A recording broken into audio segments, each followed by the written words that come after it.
Во јавната општинска установа библиотека Искра во Кочани со низа активности беше одбележан денот на книгата и авторското право 23 април. Беше прочитана и пораката од УНЕСКО како и македонската порака за денот на книгата и авторското право. Ширум целиот свет на 23 април се чествува како светски ден на книгата.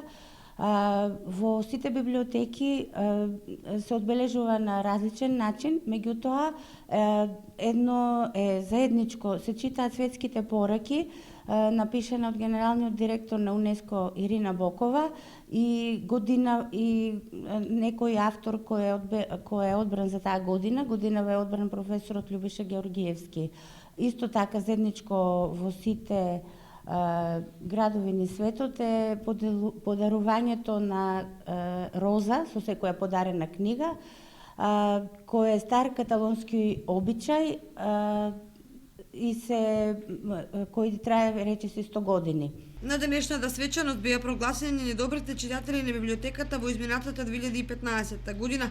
Во категоријата на деца и младинци за неуспешен читател е прогласена Милена Глигорова, ученичка во 8 одделение во Основното училиште Свети Кирил и Методи, а во категоријата возрастни читатели Методи Голубов. На свеченоста беше промовирана и најновата книга Афоризми на Ленче Стоименова под наслов Буба Лази. Книгата ја промовираше Миле Георгиевски, афористичар од Делчево. Среќна сум што денес на денот на книгата и авторското право се промовира мојата 6-та книга Буба Лази, во која се поместени околу 400 афоризми на најразлични теми. Теми за афоризми има насекаде, а јас сум среќна што се собраа во толков број, а се надевам дека наскоро ќе биде и некоја друга збирка.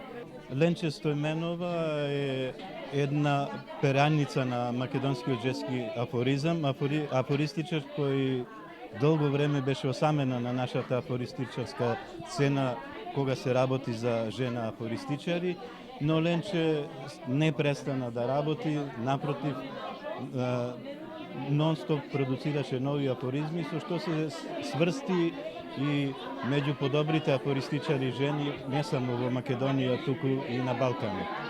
Плод на незината нова работа и оваа книга во која се јавуваме јас и мојот колега Васил Толевски како рецензенти, се надевам дека оваа книга ќе си го најде своето заслужено место во библиотеките на сите љубители на сатирата, затоа што оваа книга заслужува со својот квалитет, заслужува што ова е една од ретките книги во кои покрај афоризмите имаме и илустрирани афоризми, што е една новост во областа на афористиката и карикатурата, каде што се поврзани една целина прават и карикатурата и афоризмот. Денешниот ден во Кочанската библиотека помина во знакот на подарување книга и цвет за сите читатели и посетители.